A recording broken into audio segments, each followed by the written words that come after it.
নমস্কার বন্ধুরা, GS forum চ্যানেলে আপনাদের সবাইকে স্বাগত জানাই। 2026 সাল ঐতিহাসিক হতে চলেছে, কারণ এর আগে আপনারা জানেন যে 26,000 শিক্ষক নিয়োগ, সেই শিক্ষক নিয়োগ সেটা সম্পূর্ণভাবে বাতিল করেছিল সুপ্রিম কোর্ট।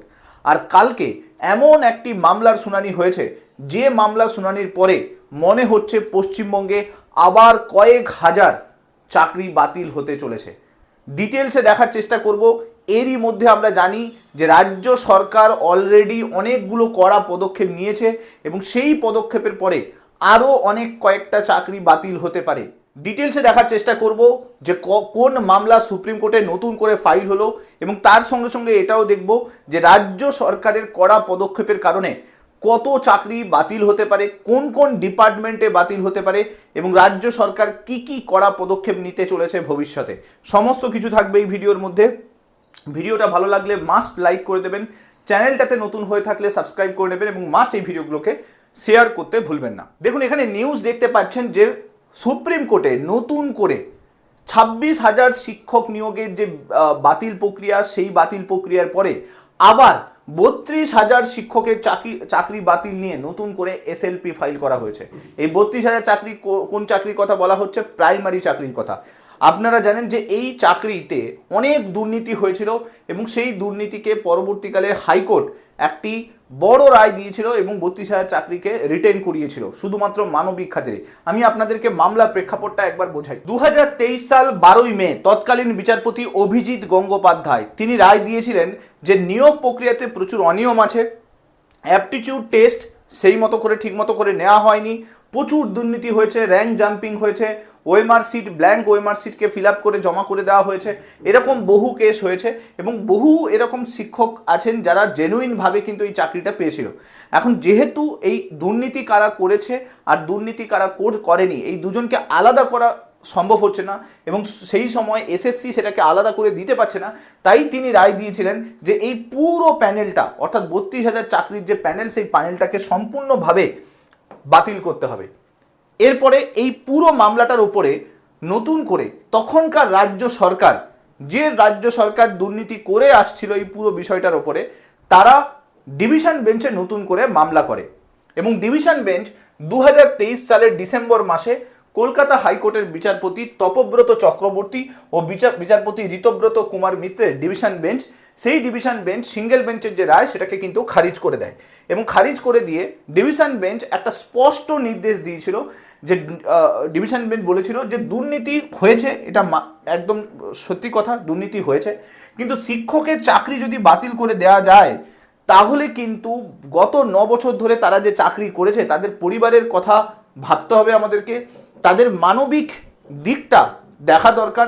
সেখানে বহু শিক্ষক তার কিন্তু পরিবার সমস্যার মধ্যে আসবে, তাদের জীবন কিন্তু দুঃসহ হয়ে উঠবে। তো তাই মানবিক খাতিরে আমরা এই 32,000 চাকরির যে প্যানেল, সেই প্যানেলটাকে বাতিল করতে পারছি না। সো যার জন্য দুর্নীতি হওয়ার সত্ত্বেও ডিভিশন বেঞ্চ ডিসাইড করে যে এই 32,000 চাকরির যে প্যানেল, সেই প্যানেল কিন্তু বাতিল হচ্ছে না। এরপরে এই পুরো বিষয়টা সুপ্রিম কোর্ট পর্যন্ত জল গড়ায়, এবং সুপ্রিম কোর্টে কালকে একটি ঐতিহাসিক দিন ছিল, কারণ সুপ্রিম কোর্টে এই মামলাটাকে গ্রহণ করে, অর্থাৎ সিঙ্গেল বেঞ্চের রায়কে খারিজ করে দেওয়া, ডিভিশন বেঞ্চ নতুন করে ফাইনাল জাজমেন্ট দেওয়া, এবং সেই ডিভিশন বেঞ্চের রায়কে আবার নতুন করে ওপেন করে নতুন করে এসএলপি ফাইল করে এই মামলার শুনানি করা, এটা অনেক বড় একটা গুরুত্বপূর্ণ ঘটনা বলতে পারেন। কারণ কি সুপ্রিম কোর্টে এরকম ঘটনা ঘটেছে, তবে এই চাকরি বাতিলের ঘটনাতে এটা প্রথমবার হচ্ছে। সুপ্রিম কোর্টে সোমবার বিচারপতি দীপঙ্কর দত্ত এবং বিচারপতি সতীশ চন্দ্র শর্মার বেঞ্চে এই মামলাটিকে গ্রহণ করা হয়, এবং এই মামলা গ্রহণের পরে সুপ্রিম কোর্টের জাজ দীপঙ্কর দত্ত এবং সতীশ চন্দ্র শর্মার বেঞ্চ পর্যবেক্ষণ দেয় যে এই মামলাতে অনেক বড় ধরনের দুর্নীতি হয়েছে, তাই এই বিষয়টাকে দেখা খুবই জরুরি। তাই তিনি সব পক্ষকে বলেন যে নোটিশ ইমিডিয়েটলি ইস্যু করার জন্য, এবং এই পুরো যে মামলা তার কিন্তু শুনানি আগস্টের 3য় সপ্তাহে হবে, এবং তিনি জানান যে আমরা যে সমস্ত ছোট ছোট বাচ্চাদেরকে যে টিচারদের হাতে তুলে দিচ্ছি তারা কি আদৌ যোগ্য, সেটা পরীক্ষা করা খুব দরকার, অর্থাৎ যোগ্য টিচার বাছাই করা খুব দরকার। এই বিষয়টা কে বলে? এই বিষয়টা বলে সুপ্রিম কোর্টের জাজ। তাই এই পুরো ব্যাপারটাতে এই যে নতুন পর্যবেক্ষণ এসছে, এতে কিন্তু একটা বোঝা যাচ্ছে যে এই মামলা নতুন করে আবার রিওপেন হতে চলেছে। এবার দেখুন, এবার রাজনৈতিক পালাবদল হয়েছে আপনারা জানেন। এখন আগে কি হতো, যখনই এই 32,000 কেস গেছে তখন রাজ্য সরকারের তরফ থেকে অনেকবার এটার বিরোধিতা করা হয়েছে। এখন রাজনৈতিক পালাবদল হয়ে গেছে। দুর্নীতির সঙ্গে বর্তমান রাজ্য সরকার কোনো কিছুতে আপোষ করতে রাজি নয়। তাই এই ক্ষেত্রে মনে করা হচ্ছে যে এই যে 32,000 যে শিক্ষক নিয়োগের দুর্নীতি, তার যে মামলা, সেই মামলাতে নতুন করে রাজ্য সরকার হয়তো আপোষ করবে না এবং রাজ্য সরকার এখান থেকে পিছিয়ে আসবে। আর তার জন্যই মনে করা হচ্ছে এই মামলা অনেক বেশি গুরুত্ব পাবে নতুন করে সুপ্রিম কোর্টে। আর সেখান থেকে একটা বড় বিষয় উঠে আসতে পারে যে যাদের দুর্নীতি হয়েছে, অর্থাৎ যারা দুর্নীতি করে এই জবটা করছে, তাদের ওপরে সুপ্রিম কোর্ট একটা বড় সিদ্ধান্ত বা বড় পদক্ষেপ নিতে পারে। 32,000 শিক্ষক নিয়োগের দুর্নীতির সঙ্গে সঙ্গে আপনারা জানেন যে রাজ্যে প্রচুর পরিমাণে SC ST OBC fake certificate দিয়ে বহু মানুষ চাকরি করছে। আর সেই ক্ষেত্রে রাজ্য সরকারও কড়া পদক্ষেপ নিচ্ছে এবং রাজ্য সরকার সম্প্রতি SC ST OBC সার্টিফিকেট যেগুলো 2011 সালের পরে তৈরি হয়েছে, সেই সমস্ত সার্টিফিকেটে ভেরিফিকেশন নির্দেশিকা জারি করেছে এবং অ্যাডমিনিস্ট্রেটিভ অফিস থেকে সেই নির্দেশিকা জারি করে দেওয়া হয়েছে।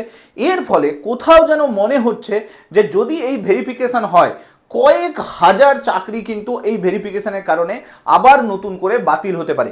কারণ দেখুন, রাজ্য সরকার তার নির্দেশিকাতে স্পষ্ট বার্তা বলেছে টোটাল 47 লাখ কাস্ট সার্টিফিকেট দুয়ারে সরকারের সময় ইস্যু করা হয়েছিল।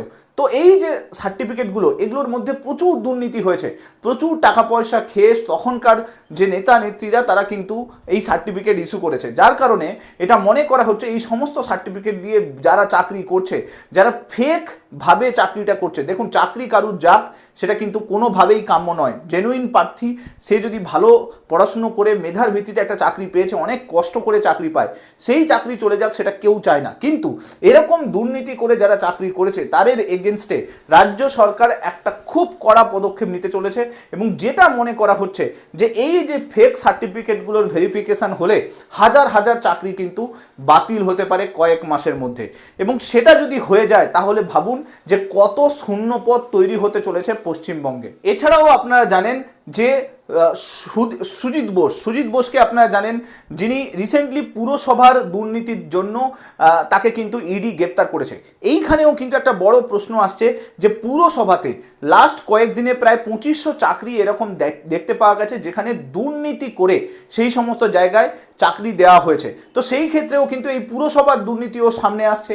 তো এর ফলে ছত্রে ছত্রে এই যে দুর্নীতি, এই দুর্নীতির কারণে যে চাকরির যে সিস্টেম, দুর্নীতির মাধ্যমে চাকরির যে সিস্টেম, সেটা কিন্তু এখন সামনে সবার কাছে আসছে এবং যার জন্য রাজ্য সরকার প্রাতিষ্ঠানিক দুর্নীতি যেখানে যেখানে হয়েছে সেই সমস্ত দুর্নীতির যে ডিপার্টমেন্টগুলো সেগুলোতে কিন্তু কড়া পদক্ষেপ নিয়েছে এবং নতুন করে একটা কমিটি তৈরি করেছে, যে কমিটি ডিসাইড করবে যে কোন কোন জায়গাতে প্রাতিষ্ঠানিক দুর্নীতি হয়েছে, কোন কোন আধিকারিক এই সমস্ত প্রাতিষ্ঠানিক দুর্নীতির সঙ্গে কানেক্টেড আছে, তাদেরকে যাতে সম্পূর্ণভাবে তাদের এগেনস্টে যাতে স্টেপ নেওয়া হয়।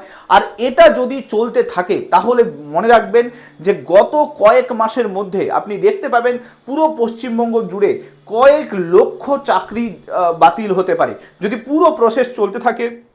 এই SC ST সার্টিফিকেটের ভেরিফিকেশান চলতে থাকে, ওইদিকে সুপ্রিম কোর্টে যদি 32,000 মামলা ঝুলে থাকে, আর তার সঙ্গে সঙ্গে এই সমস্ত প্রাতিষ্ঠানিক যেগুলো দুর্নীতি হয়েছে সেই দুর্নীতি যদি সামনে আসে, যারা এই দুর্নীতি করে চাকরিগুলো পেয়েছে তাদের কিন্তু অন্ধকার দিন সামনে আসছে। এখন দেখার বিষয় রাজ্য সরকার এই বিষয়ে কি বড় স্টেপ নেয়, সুপ্রিম কোর্টে এই মামলা শেষ পর্যন্ত কোথায় গিয়ে দাঁড়ায়। যা কিছু নতুন আপডেট আসবে আমি চেষ্টা করব ভিডিওর মাধ্যমে নিয়ে আসার জন্য। ভিডিওটা ভালো লাগলে অবশ্যই এই ভিডিওটাকে একটা লাইক করে দেবেন, চ্যানেলটাতে নতুন হয়ে থাকলে সাবস্ক্রাইব করে নেবেন এবং মাস্ট এই ভিডিওগুলোকে শেয়ার করতে ভুলবেন না। Thank you so much. Next ভিডিওতে আপনার সঙ্গে আবার দেখা হচ্ছে। Till then, bye by.